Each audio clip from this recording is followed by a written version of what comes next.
Rasulullah Shallallahu Alaihi Wasallam bersabda, "Kamu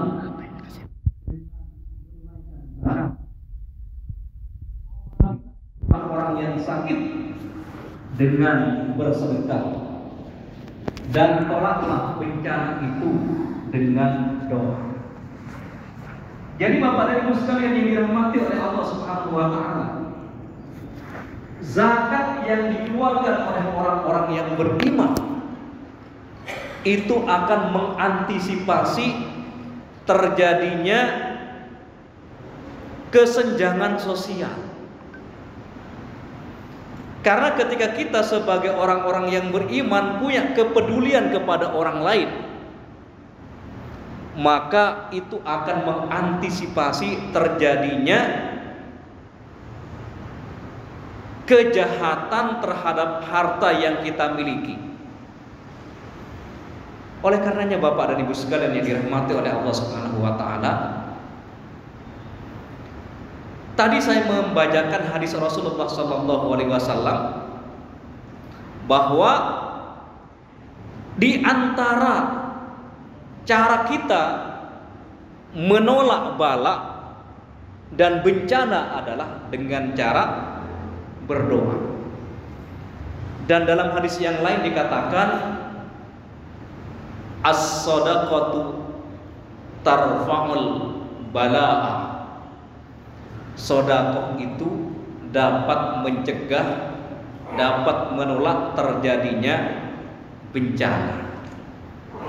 Jadi Bapak dan Ibu sekalian yang dirahmati oleh Allah Subhanahu wa taala, hikmah yang pertama dari zakat yang dikeluarkan oleh orang-orang yang beriman, memelihara harta dari tangan-tangan penjahat, yang diantaranya karena terjadi kesenjangan sosial dalam kehidupan bermasyarakat. Yang kedua Bapak dan Ibu sekalian, hikmah dari zakat yang kita keluarkan adalah membantu fakir miskin dan orang-orang yang membutuhkan, sehingga kecemburuan sosial bisa dihilangkan serta ketentraman dan kestabilan masyarakat dan negara terjamin.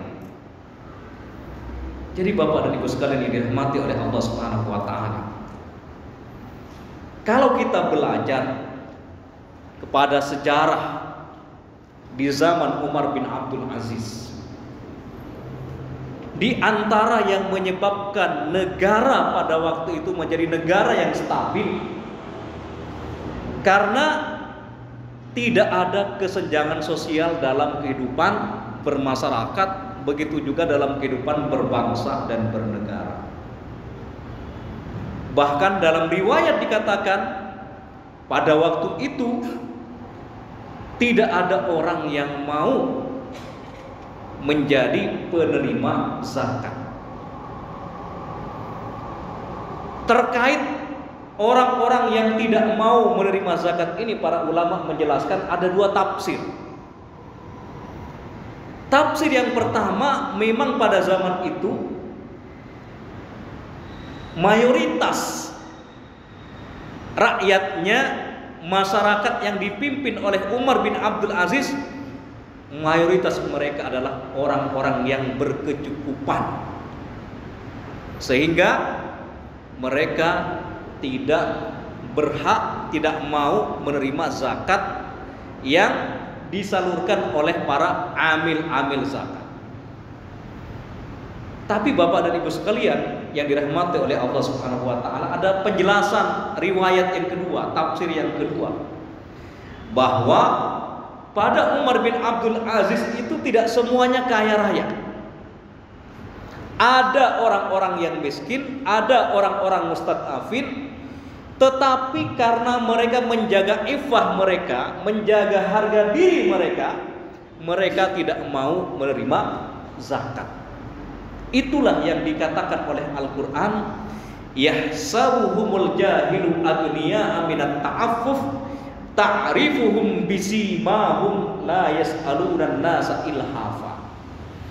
Ada di antara orang-orang yang beriman, mereka punya karakter, punya tabiat menjaga iffah mereka, Mereka tidak menunjukkan sebagai orang yang meminta-minta, padahal sebenarnya mereka adalah orang-orang yang lemah secara ekonomi. Tetapi mereka yahsabuhumul jahilu agniya'a minat ta'affuf.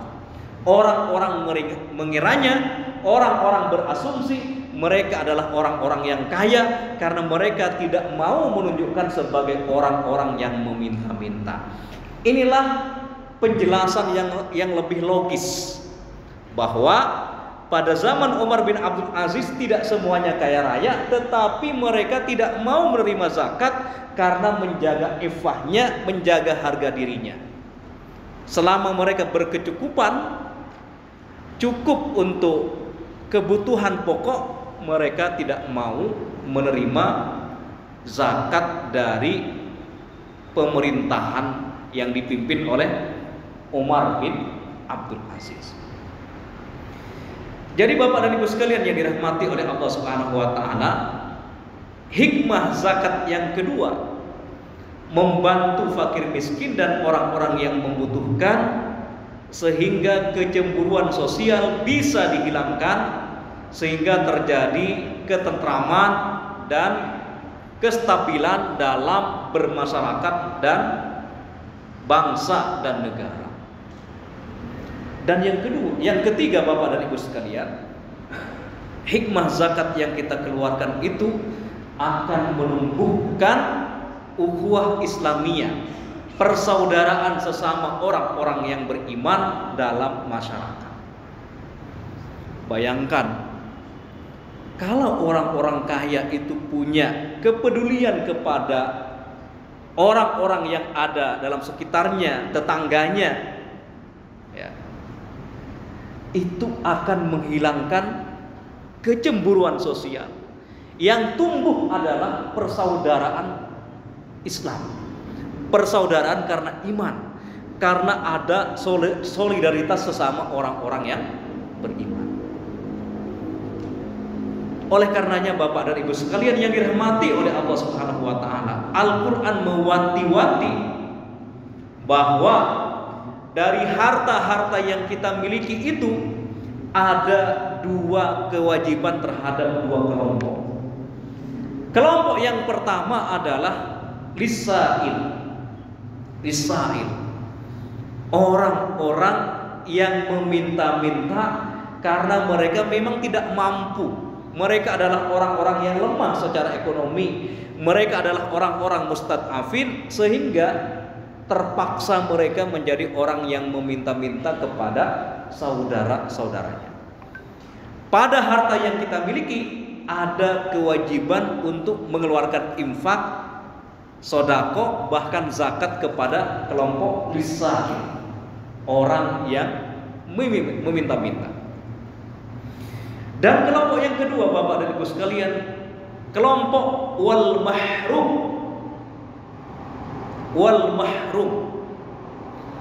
orang-orang miskin tetapi mereka tidak menunjukkan bahwa mereka membutuhkan. Mereka tidak meminta-minta kepada orang lain. Kenapa? Menjaga harga dirinya, menjaga iffahnya, menjaga izzahnya, sehingga dia tidak mau menunjukkan sebagai orang-orang yang lemah. Dalam konteks seperti ini, maka para orang-orang yang kaya atau lembaga zakat atau lembaga ambil zakat itu harus punya kepedulian, harus punya kepekaan mendeteksi siapa di antara orang-orang yang beriman ini sebenarnya mereka lemah secara ekonomi, tetapi mereka tidak mau menunjukkan sebagai orang yang meminta-minta, karena mereka sadar bahwa al-yadul ulya khairun minal yadis sufla. Tangan di atas itu lebih baik daripada tangan di bawah. Memberi itu lebih baik daripada meminta. Itulah yang diyakini oleh kelompok al-mahrum ini. Kelompok orang-orang yang lemah secara ekonomi tetapi tidak mau menunjukkan bahwa mereka adalah orang-orang yang miskin dan fakir. Bapak dan Ibu sekalian yang dirahmati oleh Allah Subhanahu wa taala. Hikmah zakat yang keempat adalah membersihkan diri dari sifat tamak, rakus, bakhil dan kikir. Menghilangkan sifat tamak, rakus, bakhil dan kikir. Kenapa zakat itu dapat menghilangkan sifat-sifat yang tercela, Bapak dan Ibu sekalian? Sebagaimana telah saya jelaskan pada pertemuan yang lalu, bahwa orang-orang yang membayar zakat itu yang dominan adalah karena keimanannya. Faktor yang mendorong seseorang itu membayar zakat karena faktor keimanannya. Karena Bapak dan Ibu sekalian, haul dan nisab itu bisa diakal-akalin. Saya mencontohkan bahwa misalnya nisab domba yang wajib zakat itu kan ada ada 43 ekor domba. Batas minimal atau nominal yang paling sedikit dari nisab dari orang-orang yang berbisnis domba itu, Pak, ukurannya 43 ekor domba. Ini kan bagi orang-orang yang tidak punya keimanan yang sempurna, menjelang haul itu bisa dipotong, dombanya bisa disembelih supaya tidak mau bayar zakat. Begitu juga orang yang punya tabungan, ya, tabungan, misalkan tabungan uang 85 juta, karena nisabnya kan sama dengan 85 gram emas. Menjelang haul, bagi orang-orang yang tipis keimanannya, menjelang haul duit itu dibelanjakan dulu. Misalkan buat apalah gitu kan. Itu kan otomatis berkurang dari nisab yang 85 juta, katakanlah menjadi 80 juta, sehingga tidak perlu bayar zakat. Itulah kenapa para ulama mengatakan bahwa faktor yang dominan seseorang mengerjakan perintah-perintah Allah Subhanahu wa taala secara sempurna karena keimanannya. Itulah kenapa Rasulullah SAW mengatakan bahwa kalau kalian itu beriman kepada Allah, beriman kepada hari akhir, maka muliakanlah tamunya, hormati tetangganya. Karena ternyata Bapak dan Ibu sekalian, iman inilah yang akan mendorong seseorang untuk melaksanakan ibadah secara maksimal, baik itu ibadah-ibadah mahdoh maupun ibadah-ibadah gairu mahdoh, baik itu ibadah yang sifatnya khusus maupun ibadah yang sifatnya umum. Nah, Bapak dan Ibu sekalian yang dirahmati oleh Allah Subhanahu wa taala, yang keempat ini adalah hikmah dari zakat yang kita tunaikan adalah membersihkan diri dari sifat tamak, rakus, bakhil dan kikir. Suatu ketika Rasulullah SAW ditanya, kapan waktu yang terbaik berinfak dan bersedekah?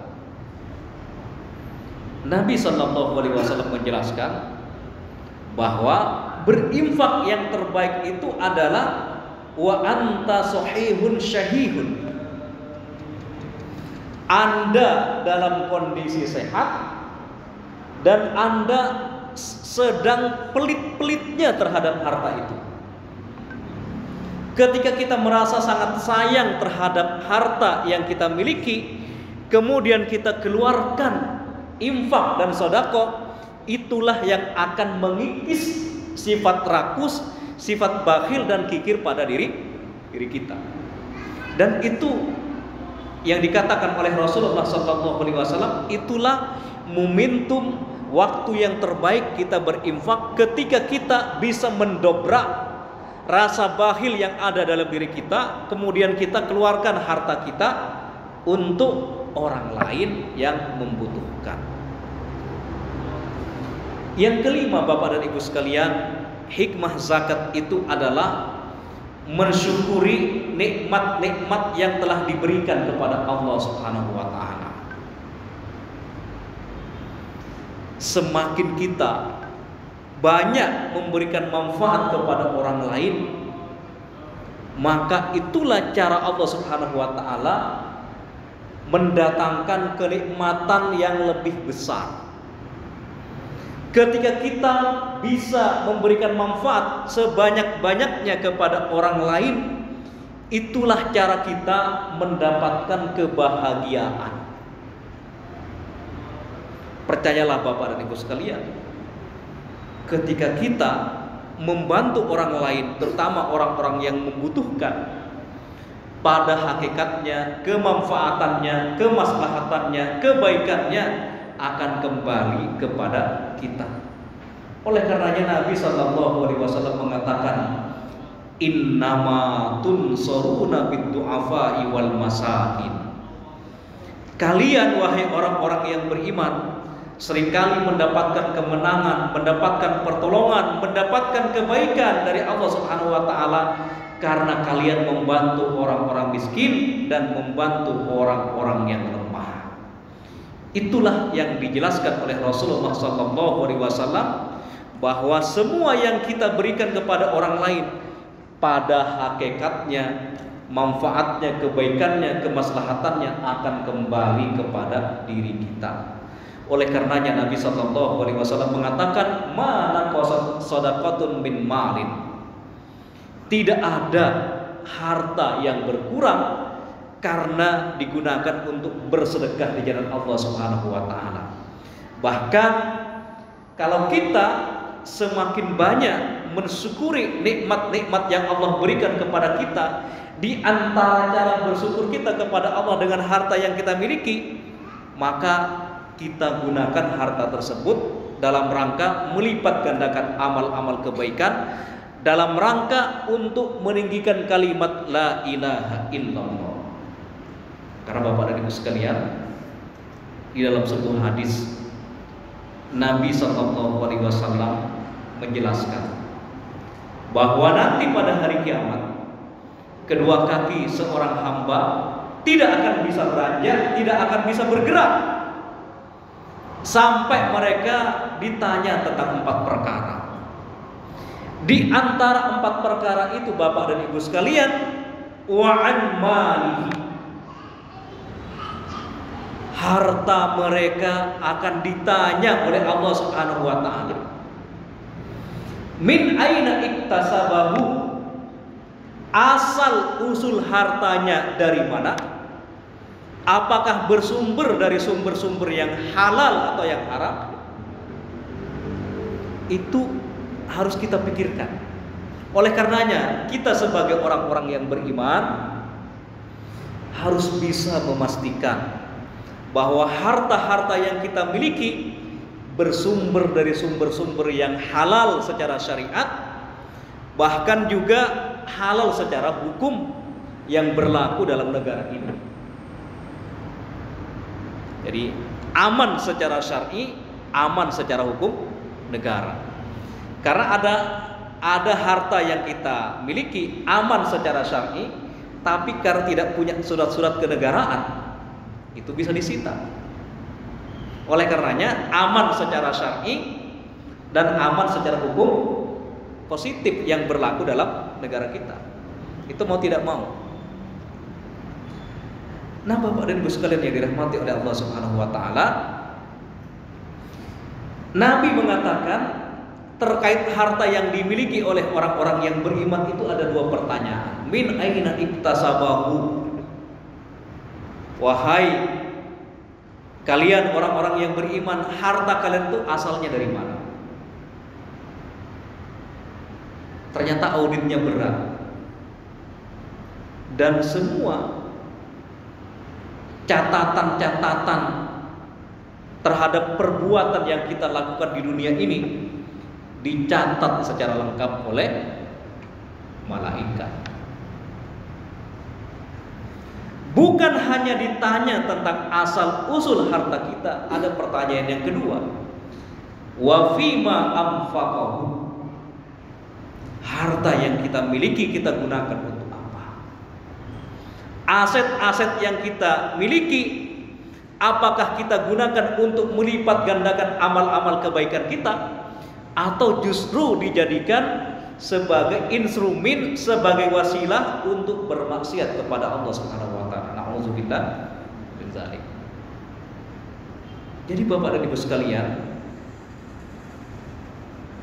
pada harta-harta yang kita miliki, Allah Subhanahu wa taala memerintahkan kepada kita agar memastikan bahwa asal usul harta kita halal secara syar'i dan juga kalau bisa aman secara hukum positif yang berlaku dalam negara ini.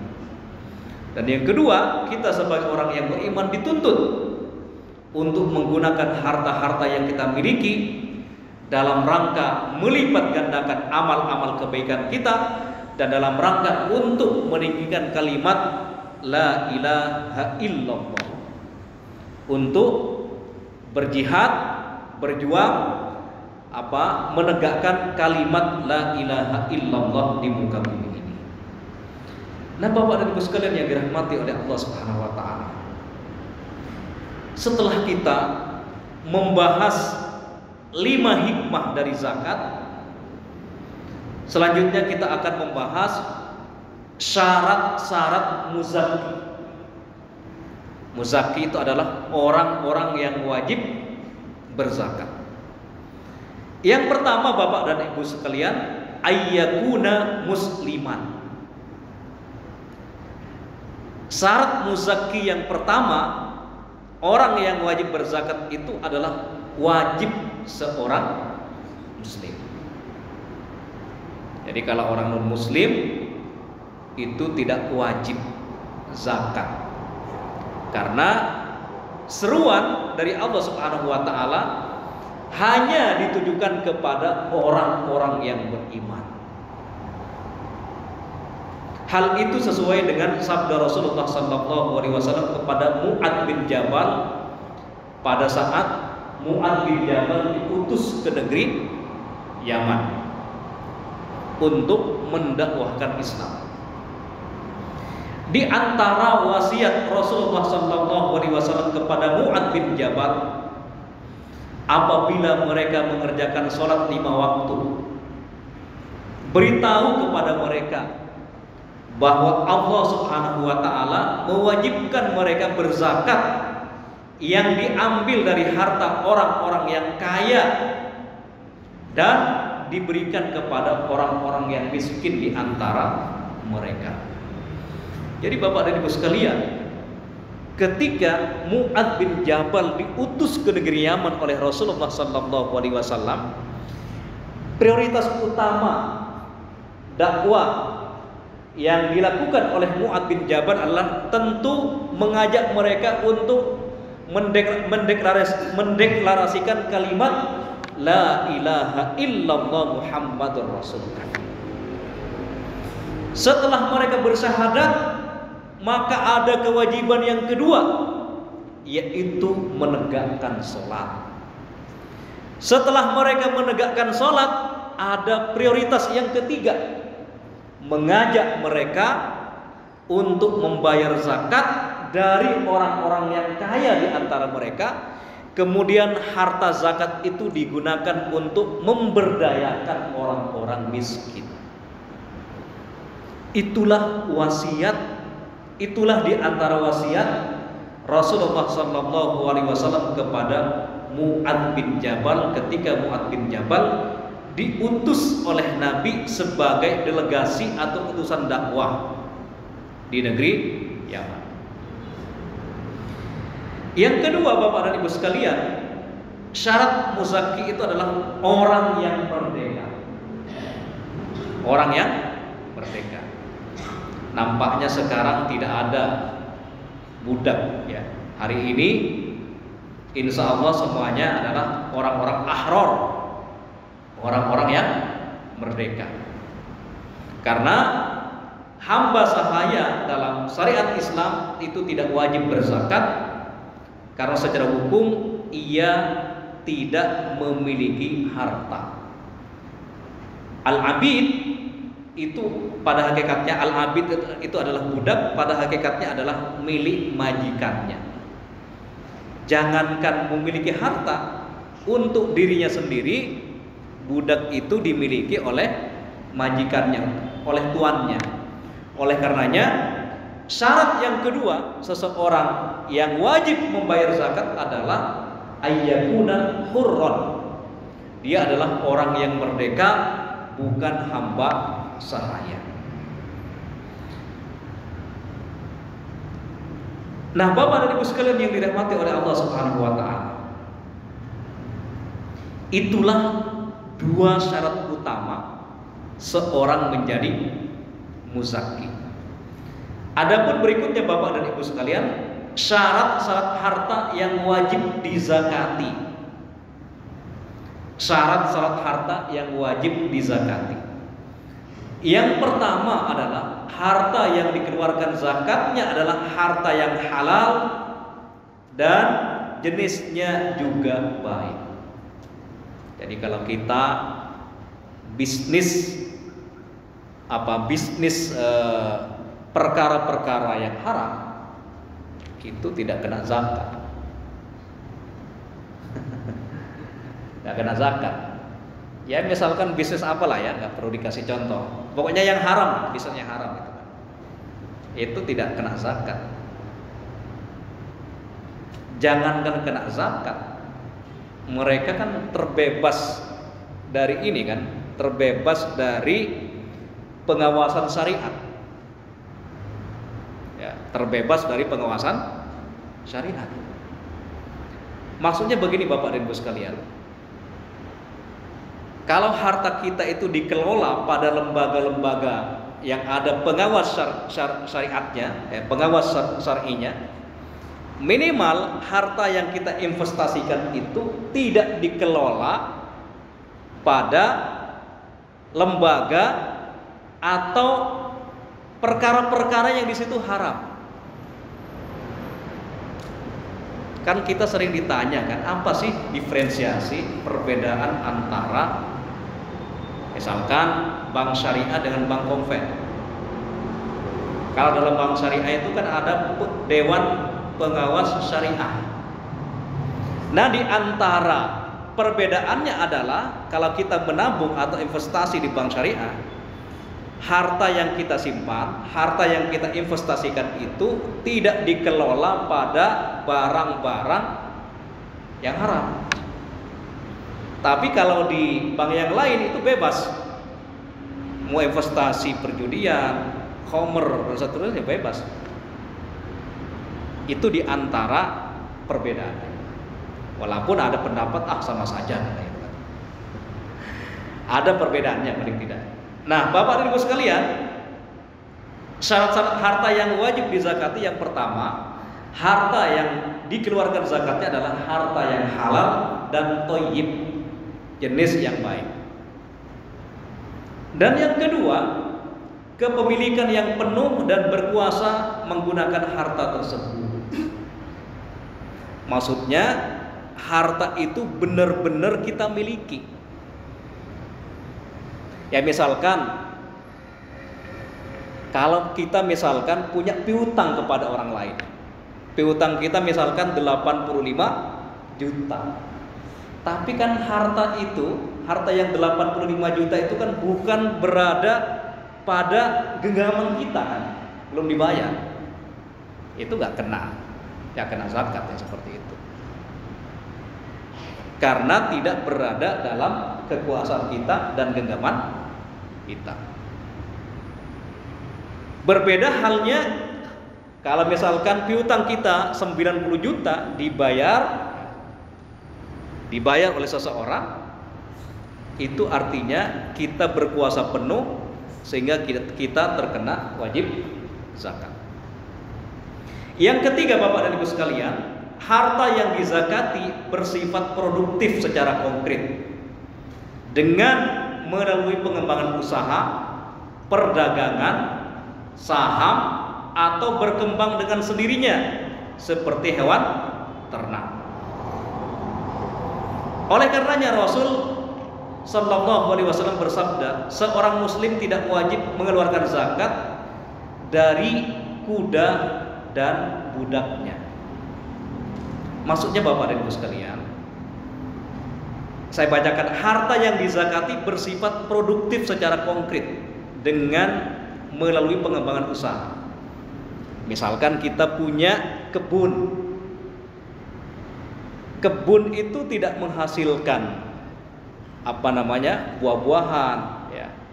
Tidak ditanami tanaman itu kan. Dia tidak menghasilkan aset, maka itu tidak terkena zakat karena nggak produktif. Begitu juga kalau kita punya rumah dua, tapi rumah satunya itu tidak dipakai, maka yang tidak dipakai itu tidak kena zakat. Berbeda kalau rumah kita yang kedua itu kita sewakan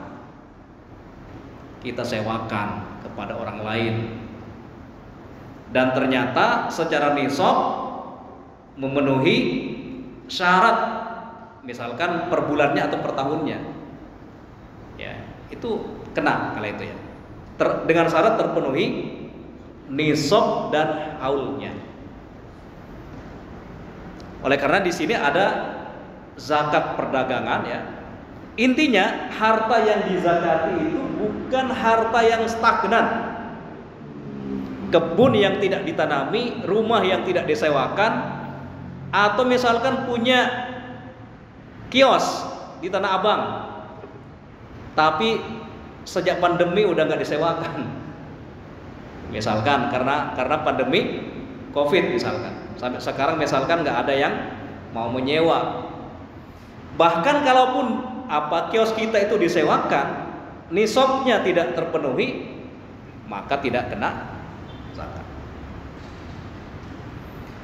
Yang keempat, Bapak dan Ibu sekalian, syarat-syarat harta yang wajib dizakati adalah mencapai 1 nisab, batas minimal zakat. Gampangannya adalah nisabnya itu adalah sama dengan 85 gram emas, ya, 85 gram emas. Nah, cara membayarnya itu bisa, ya, kalau misalkan zakat profesi, ya, zakat profesi itu bisa dihitung setiap kali mendapatkan gaji atau dihitung per tahun. Nah, terkait zakat profesi ini masih ada perdebatan di kalangan para ulama antara pro dan kontra. Tapi Basnas sendiri sudah menetapkan bahwa profesi itu termasuk yang wajib bayar zakat. Berapa nisabnya kalau per bulan? Per bulannya berapa, Mas Jamal? 6 juta ya? Atau 7 juta ya? 7 juta. Ya, kalau ikut Profesor Dr. Yusuf Al-Qaradawi, dari 7 juta itu kalau dia punya utang, bayar utang dulu. Berarti nggak kena lagi kan? Ya, walaupun ada pendapat, ya, dari gaji kotor, ya, dari gaji kotor. Tapi lebih aman mengikuti, ya, pendapat Al-Qaradawi tadi, ya, setelah membayar utang piutang setelah membayar utang. Karena pada hakikatnya Bapak dan Ibu sekalian, saya katakan pada pertemuan di awal bahwa zakat ini diistimewakan untuk orang-orang yang kaya, khusus zakatnya. Tapi kalau harta yang kita miliki itu tidak sampai nisabnya, kita bisa berinfak. Karena berinfak itu bisa dilakukan allazina yunfikuna fis sarra'i wad dharra. Ya. Berinfak itu bisa dilakukan ketika kita dalam kondisi lapang maupun dalam kondisi sempit. Tapi berzakat itu kita harus kaya dulu. Kalau kita ingin membayar zakat. Tapi kalau kita tidak bisa bayar zakat, masih ada peluang yang lain, yaitu berinfak dan bersedekah. Makanya ada ziswaf. Untuk memfasilitasi Bapak dan Ibu sekalian yang ingin berzakat lewat Las Al-Azhar. Ya, insya Allah amanah. Nah, Bapak dan Ibu sekalian yang dirahmati oleh Allah Subhanahu wa taala, yang kelima adalah surplus dari kebutuhan primer dan terbebas dari hutang jatuh tempo. Ini jangan lupa juga nih. Jangan sampai kita karena ingin menarik zakat dari seseorang, dia punya hutang, dia belum membeli kebutuhan primer, kamu wajib bayar zakat. Diperhatikan juga. Jadi dia sudah terpenuhi kebutuhan primernya dan terbebas dari hutang yang jatuh tempo. Karena dalam ajaran Islam itu dikenal dengan fikih prioritas. Membayar hutang itu kan wajib ain. Ya, wajib ain. Sementara kalau dia misalkan mau bayar zakat, hutangnya jatuh tempo, maka diprioritaskan adalah membayar hutang dulu. Jangan sampai kita menzolimi diri kita sendiri. Dan yang keenam, Bapak dan Ibu sekalian, berlalu 1 tahun. Ini maksudnya haul ya. Tidak ada zakat atas sesuatu kekayaan sampai berlaku 1 tahun. Maksudnya sampai haulnya. Ini yang ingin membayar per tahun. Tapi kan kalau zakat, misalkan zakat pertanian, itu bisa dibayar saat saat panen. Begitu juga zakat profesi itu bisa per tahun, tapi juga bisa ketika menerima gaji. Plus dia sudah memenuhi kebutuhan primernya dan sudah membayar hutang yang jatuh tempo. Kalau kita punya utang ke bank ya, tiap bulan ya nggak kena zakat terus ini. Misalkan kita nyicil ya, beli rumah secara kredit gitu misalkan. Itu berarti kan bisa nggak kena zakat terus kan. Tapi kita masih punya kesempatan untuk berinfak dan bersedekah. Bapak dan Ibu sekalian yang dirahmati oleh Allah Subhanahu wa taala, semoga dengan membahas dan mengkaji hikmah dari zakat dan syarat-syarat bagi orang yang mau membayar zakat dan syarat-syarat harta yang kita zakati, semoga kita semuanya termasuk orang-orang muzakki ya, orang-orang yang bisa naik pangkat dari mustahik menjadi muzakki. Aku qouli hadza wa astaghfirullah li wa lakum. Assalamualaikum warahmatullahi wabarakatuh.